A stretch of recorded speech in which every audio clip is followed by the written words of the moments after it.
जरा सोचिए, एक ऐसा समय जब नदियों का पानी सूख जाएगा, इंसान की उम्र सिर्फ 20 साल रह जाएगी और मानवता पूरी तरह खत्म हो जाएगी। जब पाप इतना बढ़ जाएगा कि धरती बोझ सहने से मना कर देगी, तब संभल ग्राम की उस पावन धरती पर एक ऐसा योद्धा जन्म लेगा जिसके एक हाथ में चमकती हुई तलवार होगी और जो सफेद घोड़े पर सवार होकर अधर्म का समूल नाश कर देगा। क्या वाकई कलयुग का अंत आ गया है? और कहाँ छिपे हैं भगवान विष्णु के वो अंतिम अवतार?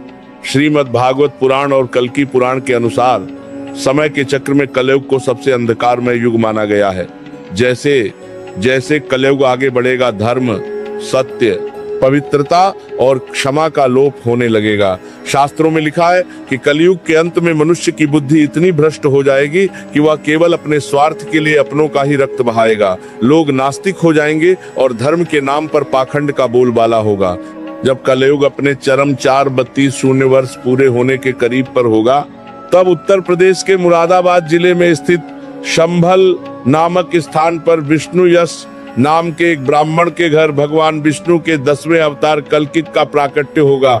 वे साक्षात वैशाख मास के शुक्ल पक्ष की पंचमी तिथि को अवतरित होंगे, लेकिन उनका अवतार अन्य अवतारों से भिन्न होगा। वे बचपन से ही अस्त्र शस्त्र और शास्त्रों में निपुण होंगे।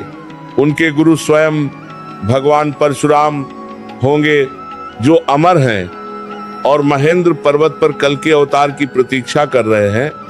परशुराम जी उन्हें भगवान शिव की घोर तपस्या करने का मार्ग बताएंगे, जिससे उन्हें देवदत्त नामक उड़ता हुआ सफेद घोड़ा और एक दिव्य तलवार प्राप्त होगी। यह अवतार किसी को क्षमा करने के लिए नहीं, बल्कि पापियों का न्याय करने के लिए होगा। जब भगवान कल्की युवा होंगे तो उन्हें अपनी शक्तियों का आभास होने लगेगा, लेकिन एक अवतार के रूप में उन्हें अपनी लीला को पूर्ण करने के लिए गुरु की आवश्यकता होगी। यहाँ एक अद्भुत मिलन होगा अमर गुरु और होने वाले अवतार का। कल्की जी महेंद्र पर्वत की यात्रा करेंगे, जहाँ पिछले कई युगों से भगवान परशुराम तपस्या कर रहे हैं।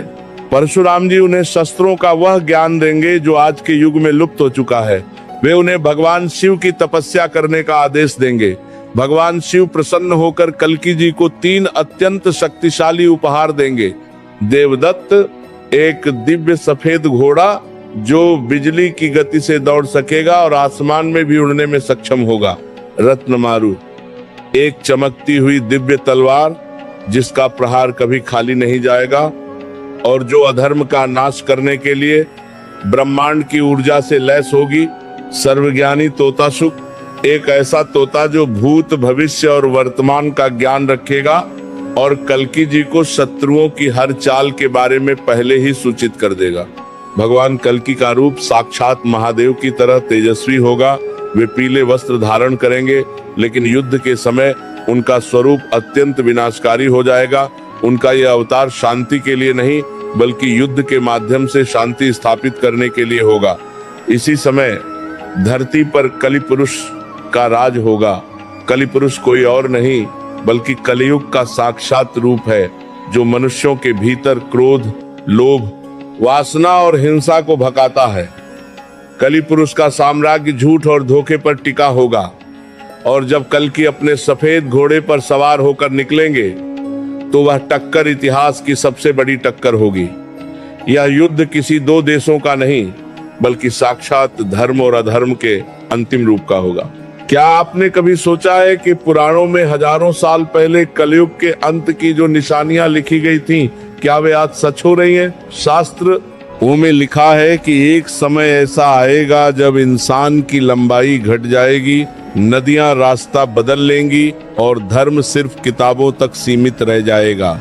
आज के दौर की इन 5 बड़ी भविष्यवाणियों को देखिए, जो चीख चीख कर कह रही हैं कि भगवान कल्की के आने का समय अब दूर नहीं है। श्रीमद् भागवत पुराण के 12वें स्कंध में कलयुग के अंत का बड़ा ही सटीक वर्णन मिलता है। उसमें लिखा है कि जैसे जैसे कलयुग अपनी अंतिम अवस्था की ओर बढ़ेगा, सबसे पहले प्रकृति का संतुलन बिगड़ जाएगा। बादलों से वर्षा नहीं होगी, खेती सूख जाएगी और पृथ्वी फल देना बंद कर देगी।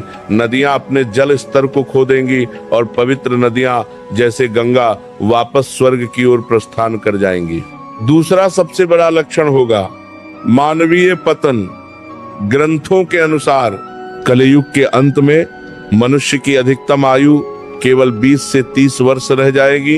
5-6 साल की उम्र में ही कन्याएं गर्भवती होने लगेंगी। लोग केवल धन के लिए एक दूसरे की हत्या करेंगे। जिस व्यक्ति के पास जितना अधिक छल कपट और धन होगा, समाज में उसे उतना ही बड़ा विद्वान और कुलीन माना जाएगा। विवाह जैसी पवित्र संस्था केवल एक समझौता बनकर रह जाएगी। तीसरा लक्षण है अकाल और भूखमरी। जब धरती अन्न पैदा करना बंद कर देगी, तब इंसान ही इंसान का मांस खाने को मजबूर हो जाएगा। शास्त्रों में इसे हाहाकार का समय कहा गया है। लोग गुफाओं और पहाड़ों में छिपकर रहने लगेंगे, क्योंकि शहरों में केवल अपराध और हिंसा का राज होगा। चौथा लक्षण है शासकों का अत्याचार। जो लोग देश और समाज की रक्षा के लिए चुने जाएंगे, वे ही जनता का भक्षण करने लगेंगे। कर तक का बोझ इतना बढ़ जाएगा कि आम आदमी अपना जीवन जीने की इच्छा खो देगा। जब ये सारी परिस्थितियां एक साथ घटित होने लगेंगी, तब आसमान में एक विशेष खगोलीय घटना होगी। सूर्य, चंद्रमा और बृहस्पति एक साथ पुष्य नक्षत्र में प्रवेश करेंगे, और यही वह क्षण होगा जब भगवान कल्कि का शंखनाद पूरे ब्रह्मांड में गूंजेगा। नैतिकता का पतन ही विनाश का द्वार है। कलयुग की ये निशानियां हमें डराने के लिए नहीं, बल्कि चेतावनी देने के लिए है। ये भाग हमें सिखाता है कि जब हम अपने मूल्यों, परिवार और मर्यादाओं को भूलकर केवल भौतिक सुखों के पीछे भागते हैं, तो हम अनजाने में अपने ही विनाश का मार्ग प्रशस्त कर रहे होते हैं। क्या आप जानते हैं कि महाभारत और रामायण काल के साथ ऐसे महान योद्धा हैं जो आज भी जीवित हैं और भगवान कल्कि की प्रतीक्षा कर रहे हैं? जब कलयुग का अंतिम युद्ध होगा, तो ये 7 चिरंजीवी अपनी गुफाओं और गुप्त स्थानों से बाहर निकलेंगे। सोचिए, जब हनुमान जी की शक्ति, परशुराम का क्रोध और अश्वत्थामा का पश्चाताप एक साथ भगवान कल्कि के पीछे खड़ा होगा, तो अधर्म का क्या हश्र होगा।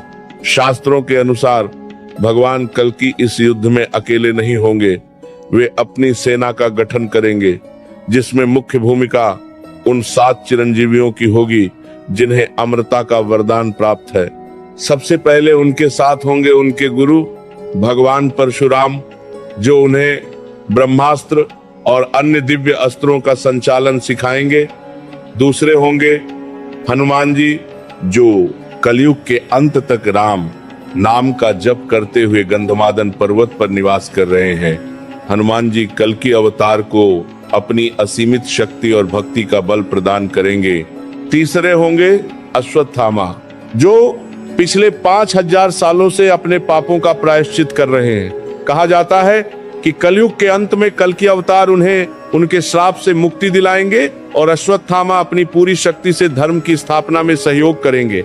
इनके साथ ही कृपाचार्य, ऋषिव्यास, विभीषण और राजा बलि भी इस धर्म युद्ध में भगवान कल्कि के सेनापति और मार्गदर्शक की भूमिका निभाएंगे।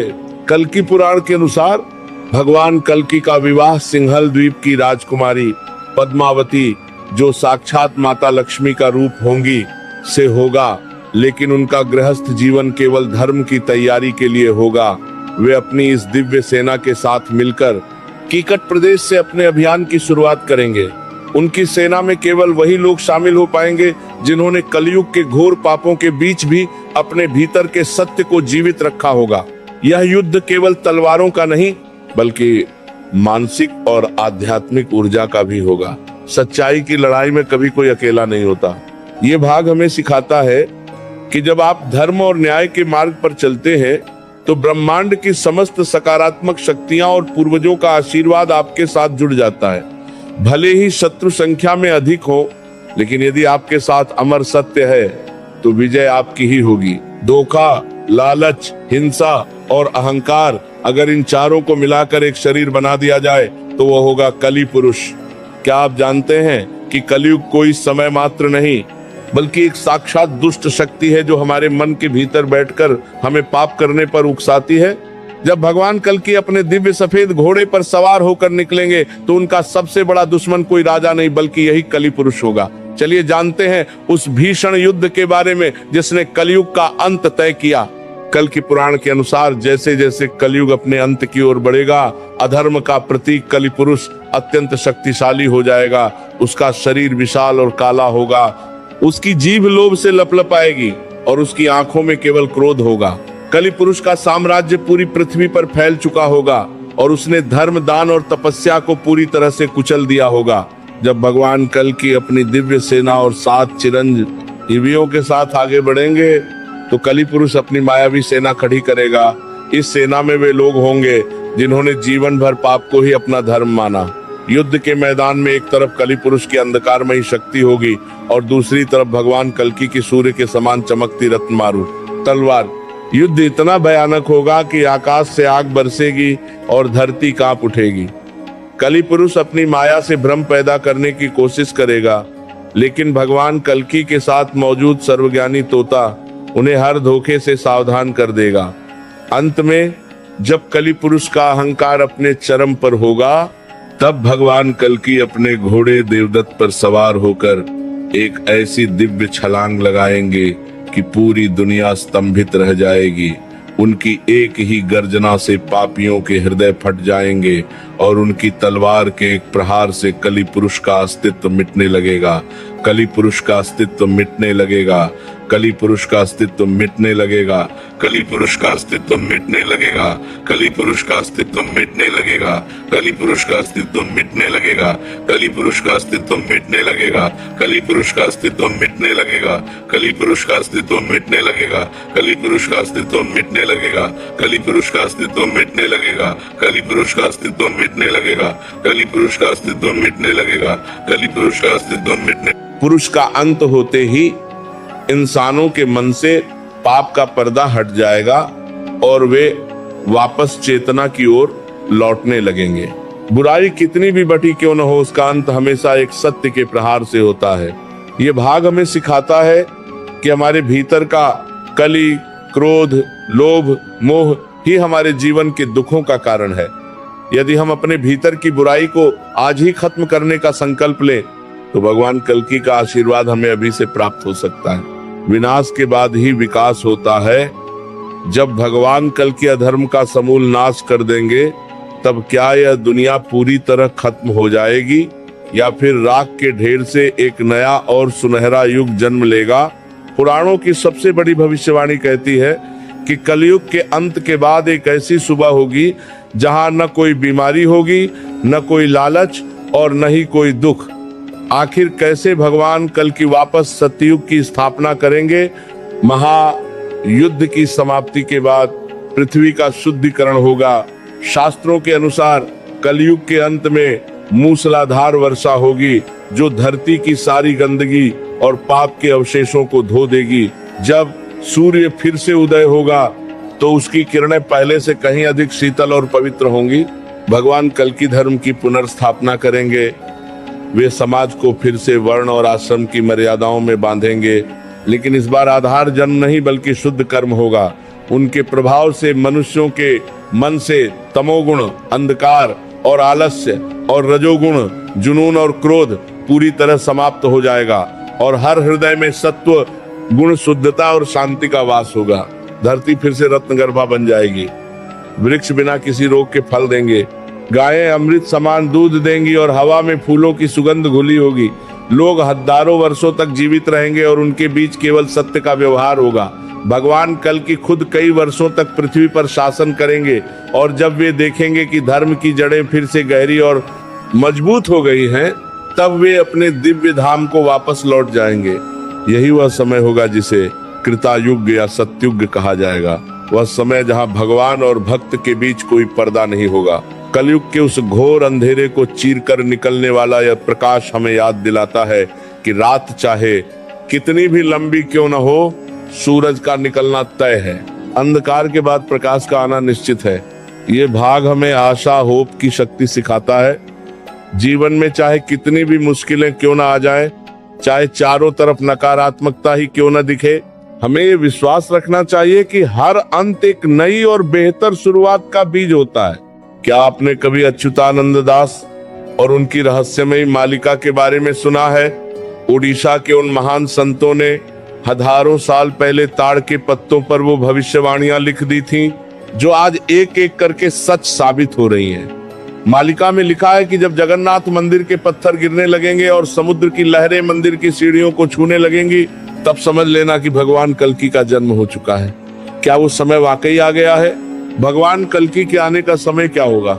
इस पर सबसे सटीक जानकारी हमें भविष्य मालिका में मिलती है। संत अच्युतानंद दास ने अपनी दिव्य दृष्टि से कलयुग के अंत की ऐसी गणना की थी, जो आज के वैज्ञानिकों को भी हैरान कर देती है। मालिका के अनुसार कल्कि अवतार के आने से पहले आकाश में 2 सूर्य दिखाई देने जैसा आभास होगा, जो कि किसी धूमकेतु या खगोलीय घटना का संकेत हो सकता है। मालिका में लिखा है कि कलयुग के अंत में गजब की प्राकृतिक आपदाएं आएंगी। चक्रवात, भूकंप और महामारियां दुनिया की आबादी को कम कर देंगी। सबसे बड़ी निशानी यह बताई गई है कि पुरी के जगन्नाथ मंदिर के ऊपर स्थित नील चक्र कई बार हिलने लगेगा और मंदिर की ध्वजा के साथ कुछ ऐसी घटनाएं होंगी जो अमंगल का संकेत देंगी।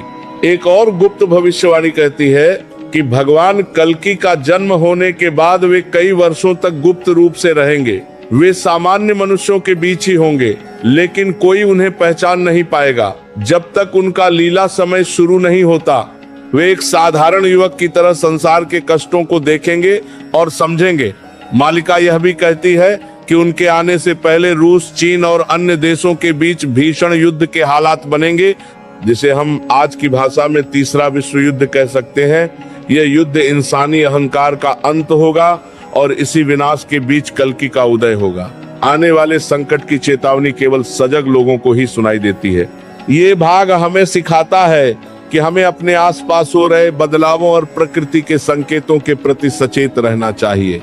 भविष्यवाणियां हमें डराने के लिए नहीं, बल्कि हमें आध्यात्मिक रूप से तैयार करने और अपने कर्मों को सुधारने का अवसर देने के लिए होती हैं।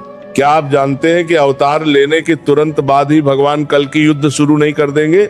शास्त्रों में एक बहुत ही रहस्यमयी समय का वर्णन है, जिसे अज्ञातवास कहा गया है। एक ऐसा समय जब भगवान साक्षात धरती पर होकर भी अपनी शक्तियों को दुनिया से छिपा कर रखेंगे। आखिर क्यों एक ईश्वर को भी खुद को जगाने के लिए शून्य की तपस्या करनी पड़ती है? और वो कौन सा गुप्त संकेत होगा जिसके बाद कल्कि अपनी दिव्य तलवार उठाएंगे? कल्कि पुराण और कई गुप्त पांडुलिपियों के अनुसार जन्म के बाद भगवान कल्कि का प्रारंभिक जीवन बहुत ही साधारण और एकांत में बीतेगा। वे हिमालय की उन चोटियों पर जाएंगे जहां आज भी सिद्ध योगी हजारों वर्षों से तपस्या कर रहे हैं। वहां वे शून्य यानी निराकार ब्रह्म का ध्यान करेंगे। यह वह समय होगा जब वे कलयुग के मनुष्यों के मानसिक कष्टों को अनुभव करेंगे।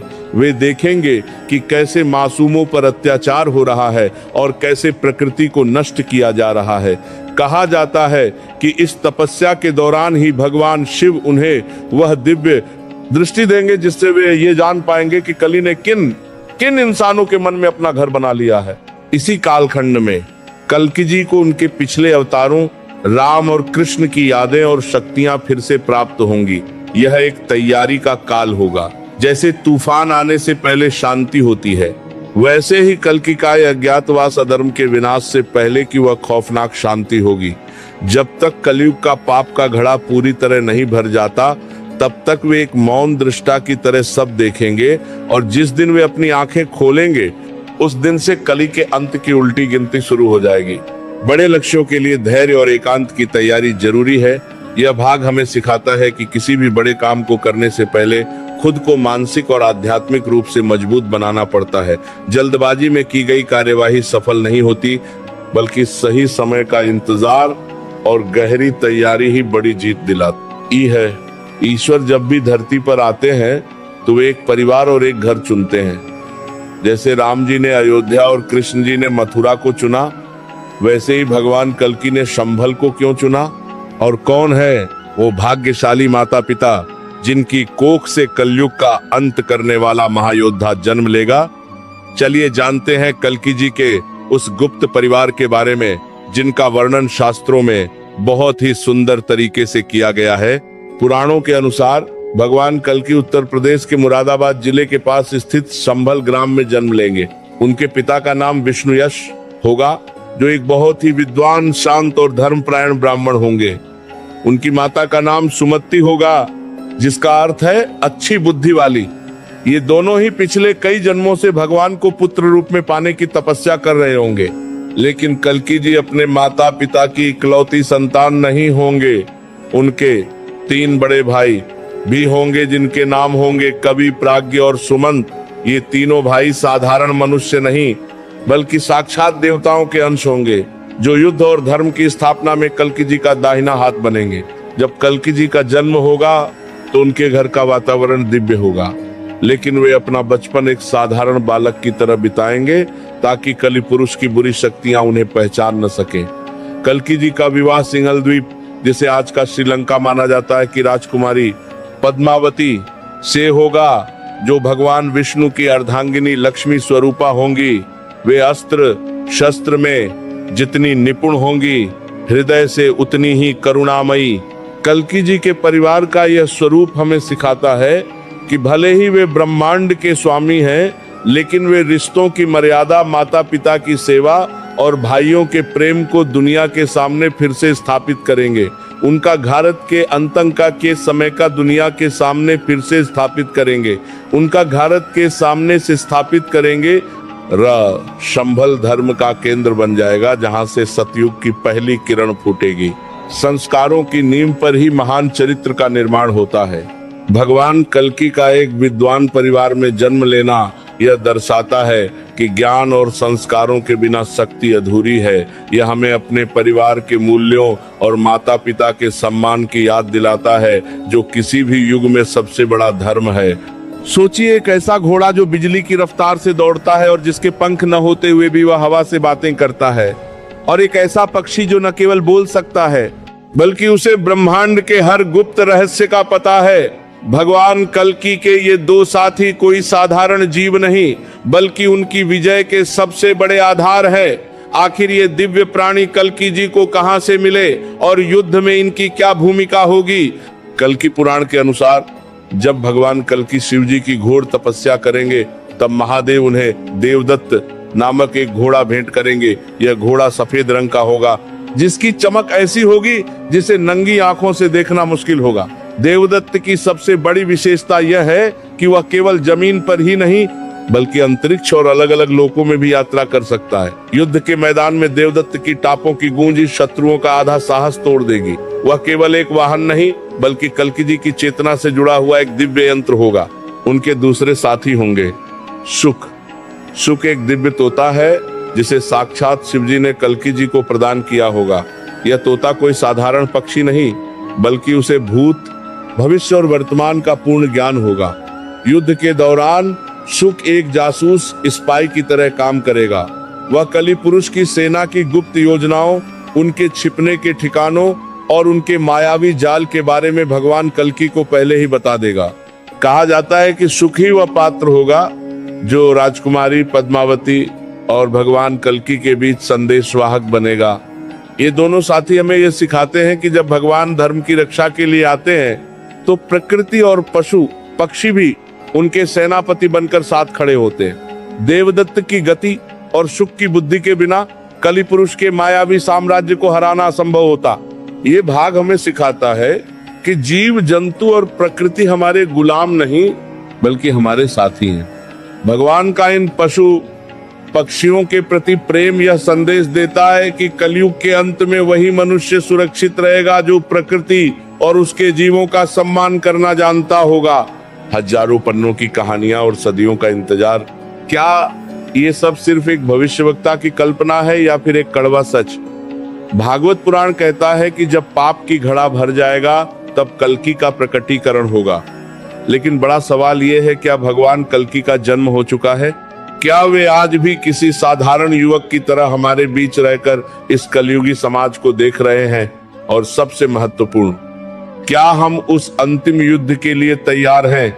कई विद्वानों और संतों का मानना है कि कलयुग के जिस कठिन दौर से हम गुजर रहे हैं, जहां महामारियां, युद्ध और प्रकृति का प्रकोप बढ़ रहा है, यह इस बात का संकेत है कि उलटी गिनती शुरू हो चुकी है। लेकिन कल्कि अवतार की प्रतीक्षा करने का अर्थ ये नहीं है कि हम हाथ पर हाथ धरे बैठे रहें। असली कल्कि हमारे भीतर का वह विवेक है जो हमें गलत रास्ते पर जाने से रोकता है। जब हम अपने भीतर के लोभ, मोह और क्रोध कली पुरुष के अंश को खत्म करते हैं, तभी हम उस दिव्य युग सतयुग के स्वागत के योग्य बनते हैं। कल के अवतार की यह महा गाथा हमें भरोसा दिलाती है कि बुराई चाहे कितनी भी विशाल क्यों न हो जाए, अंततः जीत सत्य की ही होती है। भगवान कल्कि का आना इस बात की गारंटी है कि यह ब्रह्मांड लावारिस नहीं है, इसका एक रक्षक है जो सही समय पर अपनी तलवार रत्नमारू के साथ प्रकट होगा। कल्कि की प्रतीक्षा नहीं, खुद को उनके योग्य बनाओ। ये अंतिम भाग हमें सिखाता है कि हम दूसरों में बुराई खोजने के बजाय अपने कर्मों को सुधारें। यदि हम आज से ही सत्य, दया और धर्म के मार्ग पर चलना शुरू कर दें, तो हमारे लिए सतयुग का आरंभ आज से ही हो सकता है। इस वीडियो में प्रयुक्त प्रवचन परम पूज्य प्रेमानंद महाराज जी के हैं। यह कंटेंट केवल शिक्षा और भक्ति के उद्देश्य से साझा किया गया है, सभी श्री प्रेमानंद महाराज जी को समर्पित है। अगर आपको यह प्रवचन पसंद आया हो तो मेरे चैनल को लाइक एंड